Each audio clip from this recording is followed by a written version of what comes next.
Hello again, Larry Satchwell. I'm not a professional furniture restorer, but I play one on YouTube.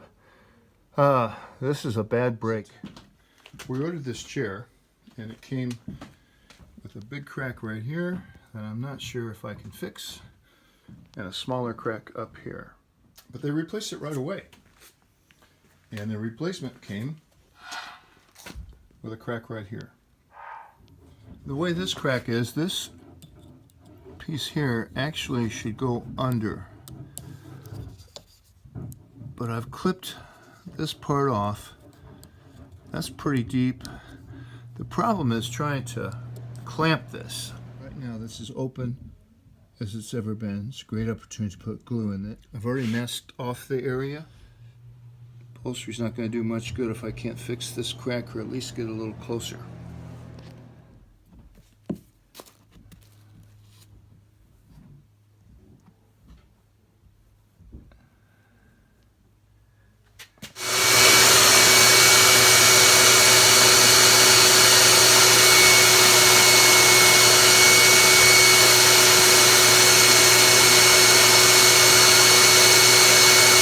Well, this crack is a lot tighter. I'm not getting the suction I want, so I'm going to try to blow it in there. Actually push it in there.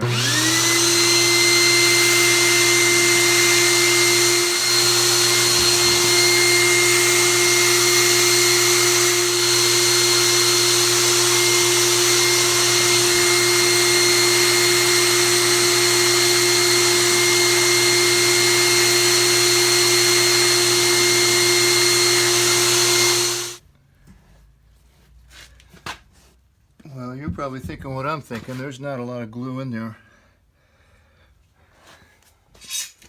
But it is what it is. And again, the company has graciously replaced this chair and told us to donate this one, but I hate to donate it in the state that it's in right now. So I'm going to clamp it this way.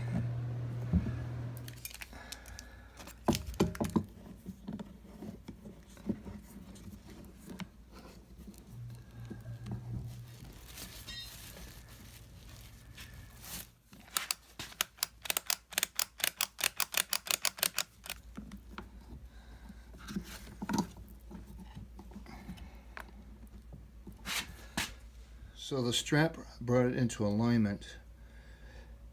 The bar clamp has the frayed stuff down. So I'm going to let this sit overnight, look at it in the morning. It's set overnight, so let's see what the results are.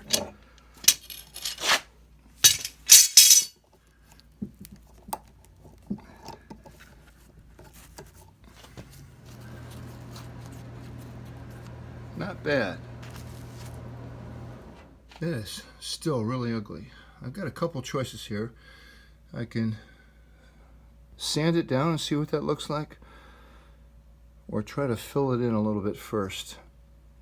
I think I'm going to try to fill it in. I have a mixture here of some light sawdust and some dark sawdust and some glue. It's not going to match this perfectly, but neither is anything out of a can or a bottle.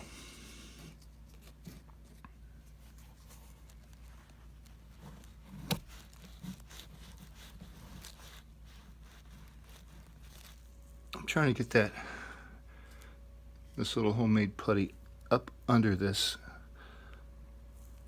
cracked wood here, just using an old toothbrush. Next day, you don't need to tell me, that is ugly. Let's see what we can do. I'm going to start with some 80 grit sandpaper and a foam pad here.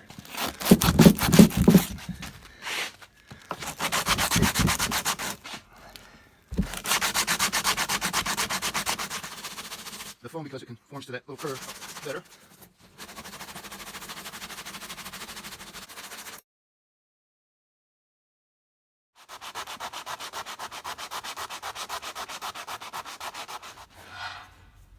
I'm going to switch to a card scraper here. The glue is gumming up the sandpaper. You know, the more I use Gorilla Glue, the more I don't like it. This grain goes about 10 different ways here.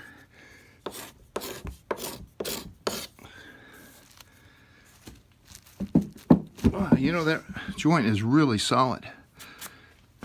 Ugly, but solid.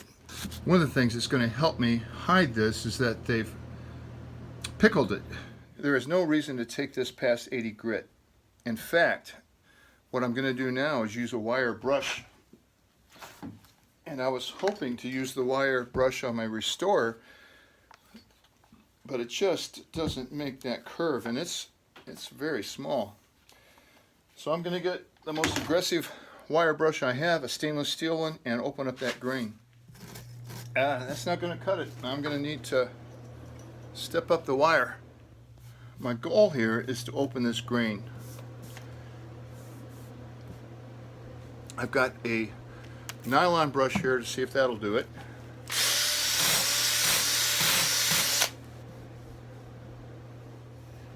So that's not cutting it. This is the least aggressive of 2 wire brushes.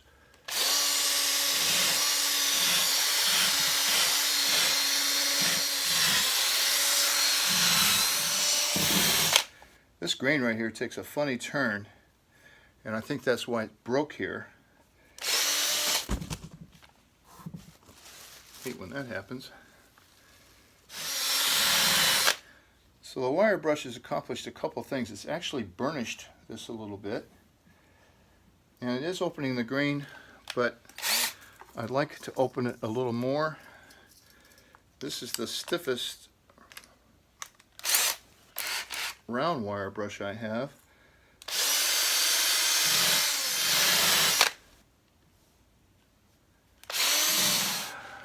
Last option, Spider. This is a stiff wire brush in my reciprocal saw.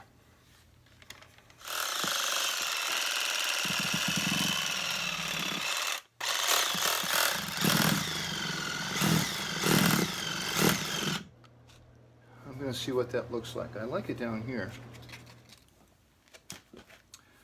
There is not a great deal of color contrast between this and this. I have boiled about a cup of water in 2 large tea bags, and I'm going to use, it's still hot, but I'm just going to see what that makes that look like. It may take more than 1 coat, but I'm liking the results of that so far.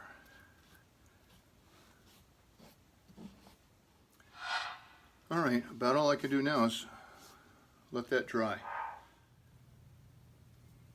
So this is what the final product looked like. Not great, but considering what I had to work with, I'm pretty pleased with it. The chair is very solid now. It's not going to fall apart. It actually looks a little bit better in person than it does on camera. There you have it. It's not going to be noticeable by everyone, but I certainly see it every time I look at the chair.